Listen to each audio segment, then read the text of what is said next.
Hey, what's up guys? Today I'm going to be going through what I think are some of the best tech cards for the upcoming format. So the first card I want to talk about is Gravekeeper's Inscription. So Gravekeeper's Inscription, if you don't know what it does, it's a normal spell that says at the start of your main phase 1.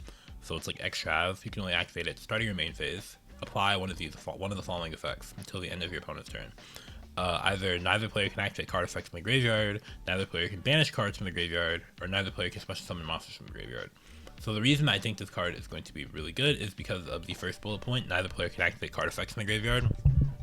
So when you look at the decks in the meta, go through, like, what does this affect? So Yummy, obviously they can go by without activating card effects in the graveyard, so it's not good for Yummy. Dracotail, they need to activate card effects in the graveyard to play, right? So I think this card is pretty good against Dracotail.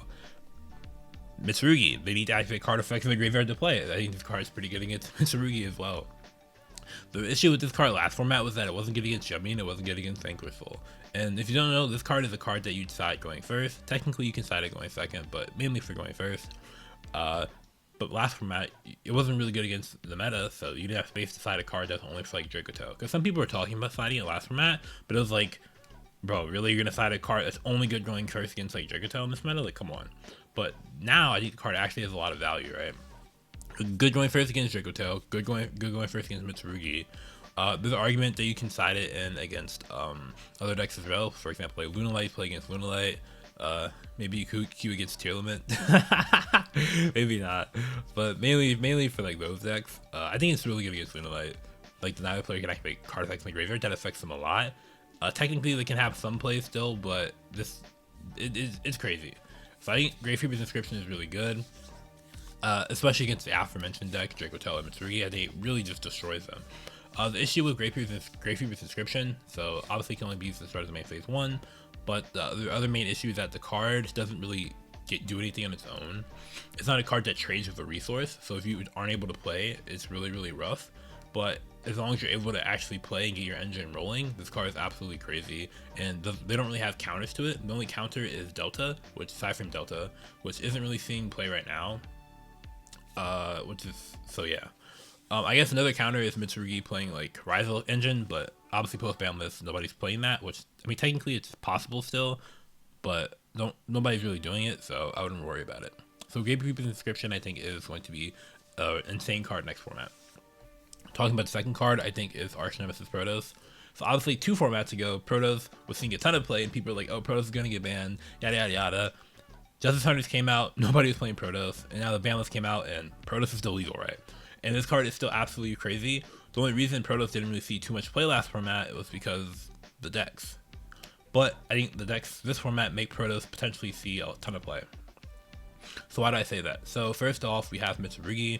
The Mitsurugi deck is obviously able to make rank 4s really easily, and Mitsurugi can Proto shoot super easily. And the reason that's relevant is because we're supposedly in a board breaker format. I mean, we're not really in a board breaker format, but I think a lot of people are cutting down on some hand traps, so you're going to be able to more often resolve a combo like Protos. And I think that Mitsurugi end board, while really good, and like some matchups, like, especially, is not really, it can be rough, I'll say that. Like, for example, I think the Dracotail matchup is really rough. Dracotail is a deck you have to watch out for, but regardless, I think Protos is going to see a lot more play in the upcoming format. I think it's playable in Mitsurugi. I think it's playable in Lunalight. I've seen a bunch of OCG people play it in Lunalight too. It's playable in Raidraptor Onomat, which is maybe the best Raidraptor version. I'm not sure yet. I'm still messing around with that. So yeah, I think Protos is going to be seeing a ton of play. At least in like those decks anyway, potentially. So this is something to watch out for too. It's gonna be a way to punish people who are playing like more board breakers and less hand traps. Which a lot of people are talking about doing, so I think people are going to try out Protos as well. Moving on to the third tech card, I think, and it's going to see a ton of play is, well, not a ton of play, but some play, is Artifact Mjolnir.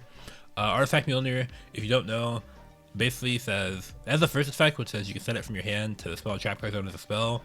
Doesn't matter.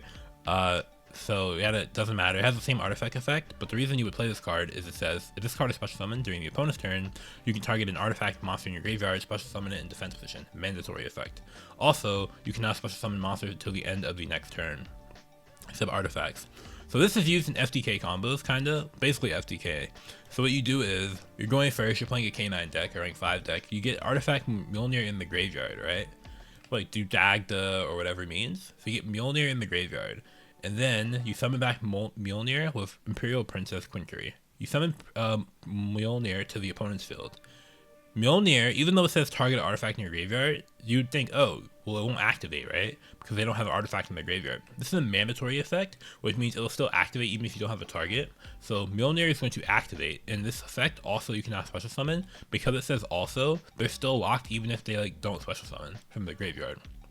So you give them you summon Princess summon Mjolnir to their field, and then Mjolnir will trigger, and then they're just locked out of special summoning. So this combo I think is really, really cool. I think this is going to be something that people experiment with post like Smasher ban. So obviously Smasher ban, all the Christian players are down bad. I mean, not really, but they're like, yo, what do we do? Da, da, da, da. So I think this is something that people will try. Another option for the Christian K9 deck is Spell Canceller. You can do Spell Canceller combos relatively easy in that deck by just going like Scrap Recycler, send the Spell Canceller, and then you can revive it off the Imperial Princess. Also, Spell Canceller is the level 5 too. So if you draw it, you can summon it with Yoko, which is kind of cute. In terms of what I think more people are going to play, I've seen more people talking about the Mjolnir, so I feel like more people are going to play Mjolnir. You wouldn't play them both together, it's like OD. But yeah, so probably something like that, but we'll see what's up. Yeah, anywho, talking about the 4th tech card, which isn't really a tech card, but something cool I want to talk about. I'll talk about it now, is Raidraptor, Engine, and K9. So here I have a rank up spell. Rise, rank up magic, Raidraptor's Force, right? You might be like, why is this in my deck list? Is Raidraptor good? No, Raidraptor is dog shit. But you can technically play Raidraptor in pure K9. So what this card says is during the main phase or your opponent's battle phase, target 2 or more Raidraptor XYZs you control that and or in the graveyard, including a monster in the field. If at least 2 remain face up at resolution, special summon a Raidraptor XYZ from your extra deck with a rank equal to their combined ranks. So there's a rank 5 called Raidraptor Bravestrix. It's a generic rank 5. It says if this card, you can detach a material from this card, set a Raidraptor spell and trap from your deck. So what the combo works is, and I'll try to maybe put the combo on the screen here, but basically you summon like 2 Bravestrix, right? And one of the Bravestrix searches the rank up spell. And then you just end with like 2 of the rank Raidraptor on the field plus the rank up spell set. Then in the opponent's turn, you rank up spell, summon Ultimate Falcon. You might be like, well, that just seems terrible. It's just the towers, right? Well, yes, but Liger Dancer is just the towers. I mean, obviously the good part about Liger Dancer is that Liger Dancer can protect itself. But what makes this Ultimate Falcon super, super strong is the fact that it gains attack, because Bravestrix says a Raidraptor XYZ that has this card's material gains attack equal to its rank times 100. So, and this will stack, so the Ultimate Falcon's actually going to be at 5,500 attack, which is actually high enough that even though it doesn't have the Raigeki effect, most decks still will not be able to out it. So it's basically like an auto win in a ton of matchups, which is pretty cool. Obviously, some decks do have some ways they can maybe out it, but it's still really solid. So unironically, I think this is an option. This is something I've seen a little bit in the OCG. At first, I thought like Fiendsmith would be the way to go for the K9 deck, because the pure K9 deck's end board it's ass. I'm not gonna cap. It's fucking ass. But obviously Moon got banned, so that gotta hurt things a little bit.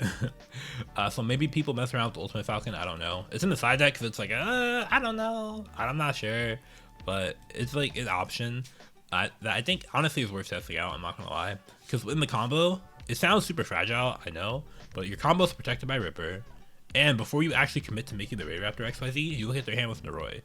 Because like, so technically it does lose the Book of Eclipse, but you're gonna see the Book of Eclipse in their hand unless they draw this card for turn, right? And if they do, I mean, there they go. Like, what do you want me to say? But Book of Eclipse would fuck your deck anyway, though. I'm not gonna lie. It just beats your end board anyway. So I think honestly, I think that this combo has some use. I think it has some potential. I would say that it has some potential. You would only really play this in pure K9. I don't think it'd be worth in any other rank 5 deck, but you know, I digress. I think playing the 1 brick is fine for it. Moving on to the next tech card I want to talk about was Dimensional Barrier. So I know at the start of Justice on this format, people were hyping up D-Barrier. They're like, oh my god, this card's freaking crazy, bro. It's insane against everything. That's not really true. But I think the card does get a lot better this format. So obviously no Vanquish Flow means that it helps you in that matchup because, well, I'm stuttering, sorry. D-Bear was really, really bad against Vanquishful, so no Vanquishful in the meta is good, right? So what are the decks in the meta? We have Yummy, Dracotail, Mitsurugi, Lunalight, stuff like K9 Christian, and then yada yada yada. Against Yummy, I think it depends. So I know D-Bear, people would be like, oh, obviously D-Bear is crazy against Yummy, right? Not so much. I think against the hand trap Yummy build, D-Bear is a bit it's just whatever. I'm not gonna lie, low-key Black Goat's got it better sometimes. But D-Bear is not terrible. But I think against the board breaker build, if you're playing like less hand traps, more board breakers, I think D-Bear is really, really, really, really good. Against Dracotail, honestly, against the hand trap build, D-Bear is kind of whatever. I'm not gonna lie. I think I've won like every game I've gotten D-Bear. That's like hand trap Dracotail. But if you're able to play on the opponent's turn, it's like not that. It's a little sus. I'm not gonna lie. Cause like you can just play on the opponent's turn, and the Dracotail deck sets up like turn 3 plays so much. Like when you activate Ketsu, you have the D-Bear there, and then it's like it can go Lucius after meta play on your turn 3. But where I think the D-Bear really shines is in the other matchups. So some people are trying out branded Dracotail, so D-Bear is crazy into that, right? Some obviously against Pyramid Mitsurugi, I think D-Bear is really, really good as well. And then against the rogue decks, I think D-Bear is really, really good as well also. Like Lunalight, I think D-Bear, like FDK's Lunalight, not completely, but it's really, really good against Lunalight, so I'm a big fan. And then I would still side it into Yummy and Dracotail. It's just not, don't expect it to be like an FTK type card 100% of your games, but it's still solid. So D-Bear, I think it has potential next format. I don't think I would play 3 of it in the side deck, probably just like 1 of it. But you know, that's like an option you can do.